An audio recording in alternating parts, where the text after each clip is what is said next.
Welcome back to Virtual School Assembly. Today our guest is Dr. Matthew X. Joseph. Dr. Joseph is the Director of Curriculum Instruction and Assessment in Leicester Public Schools.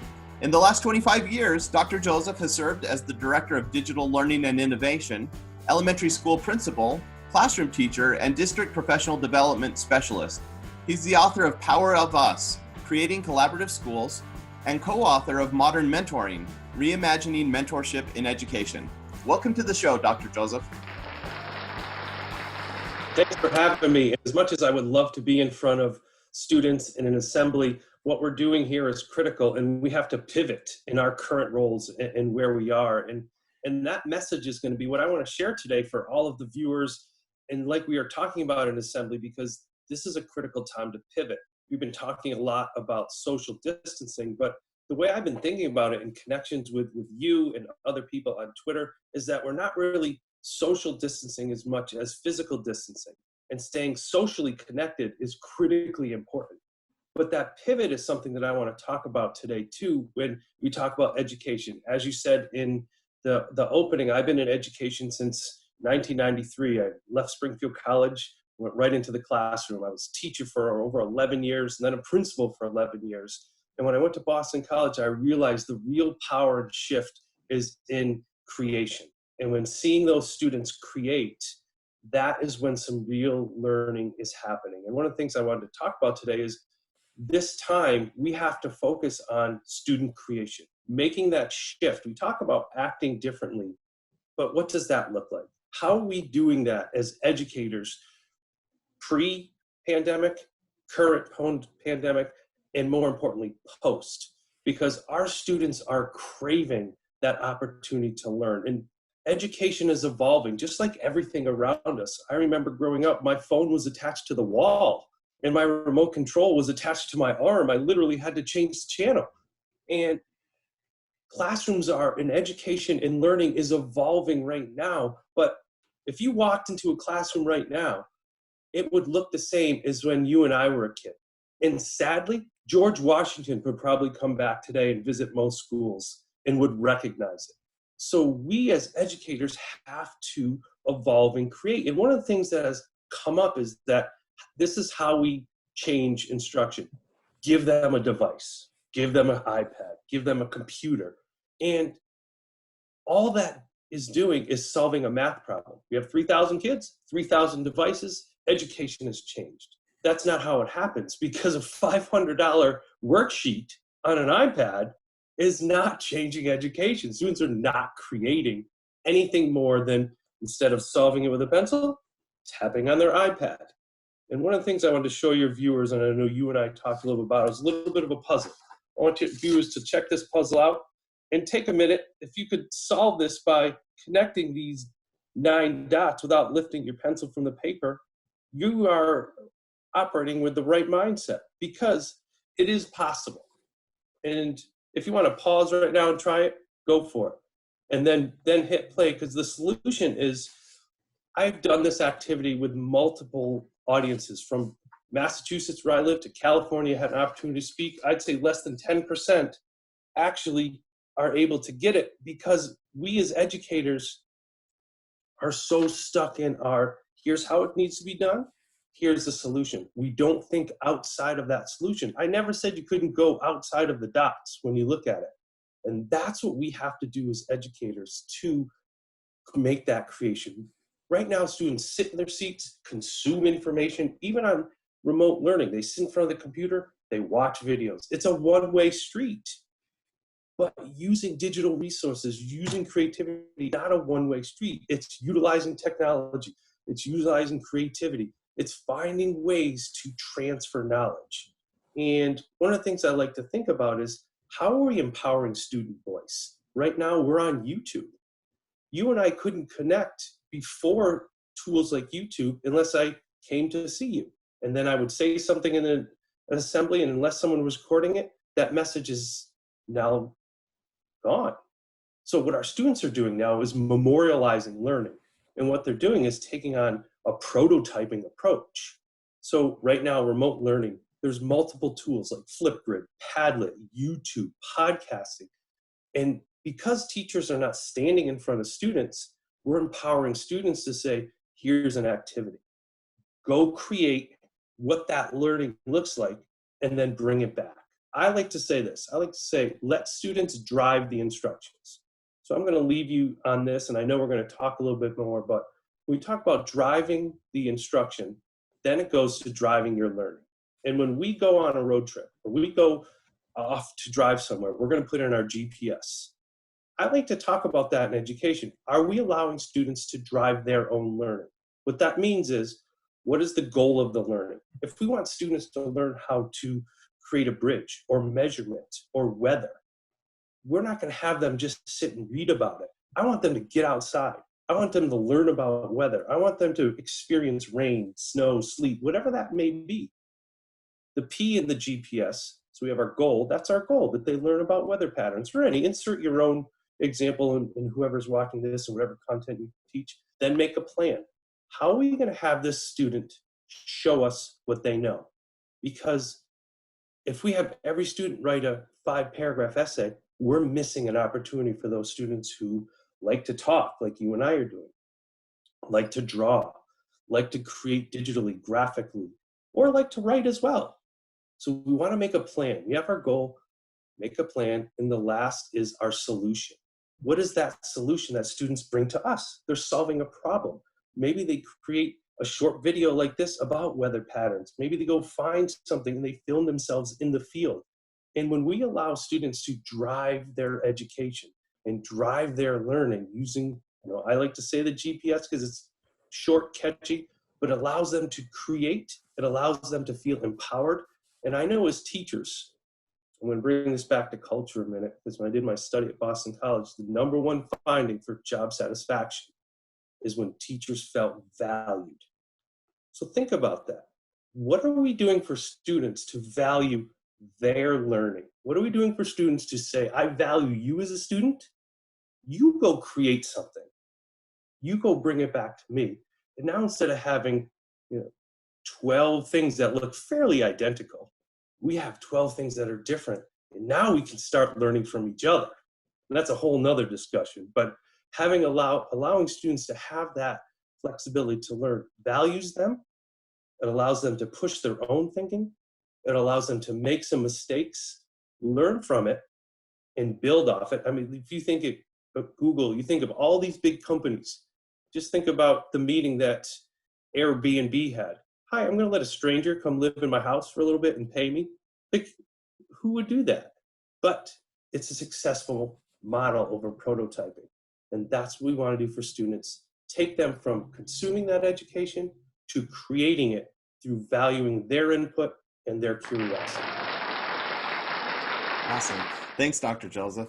Now, I can see teachers and they're saying, but we have to teach certain things to meet our state standards, and we need to prepare our students for tests. How can we let students direct their own learning if we're preparing them for those things? No, that is absolutely critical. And by no means do I want to say go rogue. What I'm saying is state standards are critical because it levels the playing field. It means that this is the finish line.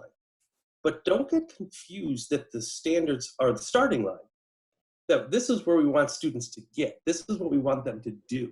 If a standard was, I'll just say a basic one, riding your bike, because that's always used as like a general kind of, it's easy as riding a bike.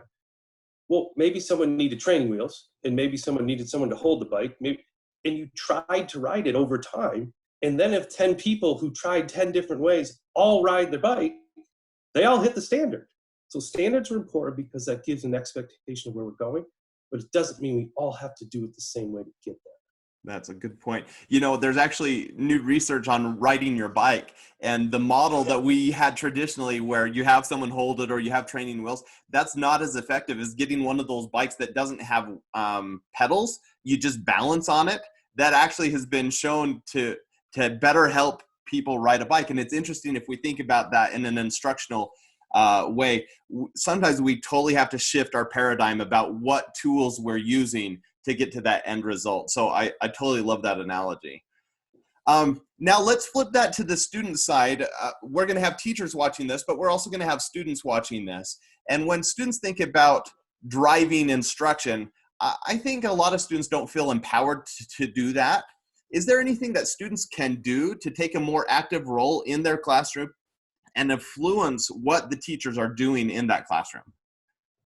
Sure. I think one of the things that we see now is that students are advocating for themselves, and not in a sense of saying, I want this or I need that. What it looks like is, I perform better when I can record myself. I perform better when I can draw something out. I perform better when you advocate for yourself. That doesn't mean you saying you have to do it a certain way, but talking to a teacher and saying that I really am excited about creating something in iMovie. Can I show my learning that way? And I think for students to be part of their learning, it's a team effort here. It's the goal of education is essentially to provide information. Students can learn it, but then they have to retain it. And when you and I retain information, we're going to process it in the way we are comfortable with that. So if students process information through reading, they're going to want a handout to read. If students process it by watching, they're going to want a teacher to do a short video on how to do something. So I think for students to drive their own learning, you have to first advocate for how you learn best. I like to have conversations like this with you. If I had to transcribe and write our conversation, I would struggle. I would need someone to read it for me. So this is the way I feel more comfortable delivering some of this information. And when I saw school assembly, I thought it was a great avenue because it's something I like to do. But if it was something you asked for me to write a report on, I would struggle a little bit. So I would advocate for myself to say, how about we create this video together? So for students, if you're watching, advocate for yourself by knowing who you are and knowing your learning style, and share that with your teacher. Cool. Now, I want to dig into your past a little bit, because as we talk about being creative, you've mentioned a few things already about having videos and talking in that way. I know that you do a lot of public speaking, but I also know that you've written a few books, which is a different way of expressing your creativity and producing something that people can read. Why is it that you decided to write your first book? Well, when I was at Boston College, it was something that did not come easy for me, and I would share that in times where I would talk, say I like to do this because I don't write a lot, but I'm a big advocate of collaboration. And what I found is when I can write collaboratively, then it brings out my ideas, and then I get some support and learn how to be a better writer by sharing my information. So when I was writing my dissertation, I was 42 years old, and here I go walking into the Boston College Writing Center with my dissertation, and the 19-year-old English honor student is looking at me, and I was like, can you help me with this? And I learned how to be a better writer because I was vulnerable enough to share what I was doing, get feedback, and say, oh, I can add to this. And I got feedback on the grammatical pieces of it, not on my ideas. And what I saw with that is ideas that I have had and that I have been able to share and speak about started to come out in print in a different way than I ever thought they could. So I wanted to share some ideas in writing, and I wrote some articles for Tech and Learning Leader magazine, for eSchool News, and I started to see that as a different avenue and to reach more people, because at the end of the day, that is my big why, is that I want to support others reach their full potential.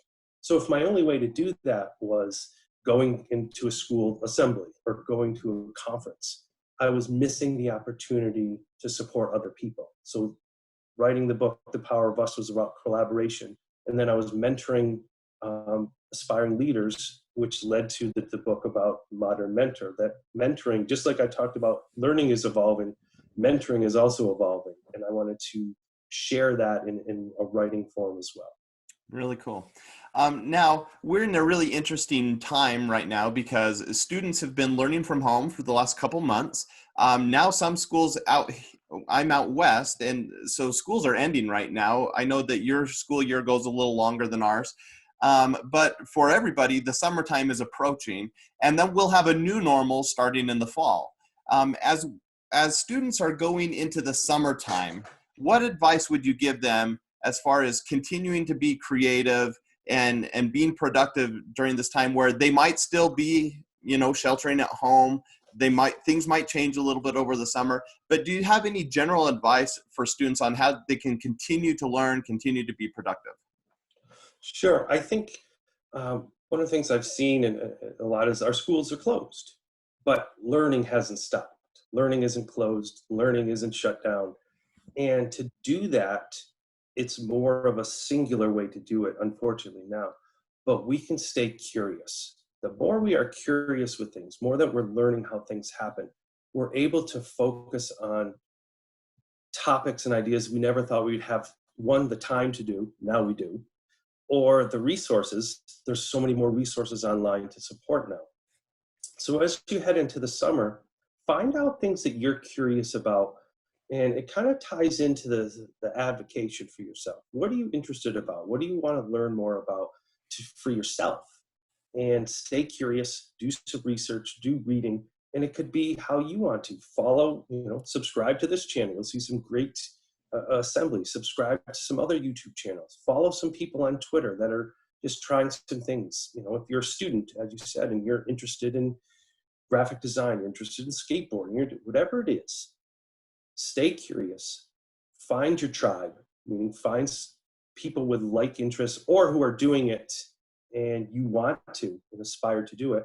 And then through that curiosity, you will start to self-educate yourself and learn, because learning isn't just consuming information, as we talked about. It's getting information, processing it, and then trying it yourself. Because when you can apply information, essentially that's all the test is applying your learning. But it could be any way you would like it. If, I said skateboarding. If you want to learn how to be a better skateboarder, you're not going to write about it. You're going to get out on your skateboard. And can you do it in your driveway? You can do it in a parking lot. You'll find a way to do that by being curious, by being innovative, and just keep moving forward. Great advice. Now, Dr. Joseph, if people want to learn more about you and what you're up to, where should they go? Sure. There's the probably a few of the direct ways to. I'm very heavy user on Twitter. I like to get out messages, information at Matthew X Joseph. Feel free to jump on, follow me, direct message. You could check out some of the resources I have on my website. It's mxjspeaker.com. And one of the things I've been trying to do is put virtual professional development. I record one every Friday. I've done this, which really blends into being a creator. I had this idea to do professional development, had a few people the first week, and then over 8 weeks, it's grown and grown. We've had guests, and it's the remote learning nugget. And this week, I just had 237 people join, and it was like crazy. And it's just from being inquisitive and pivoting. But you'll find all those resources on my website. It's mxjspeaker.com. And if you want to reach out, one of the things I've been saying, and a lot of what I've been doing, is I don't just write about being a mentor. I don't just throw out some Twitter cards that are fancy. I'm honest about it.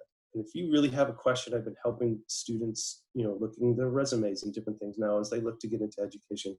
Shoot me an email, drmatthewxjoseph@gmail.com.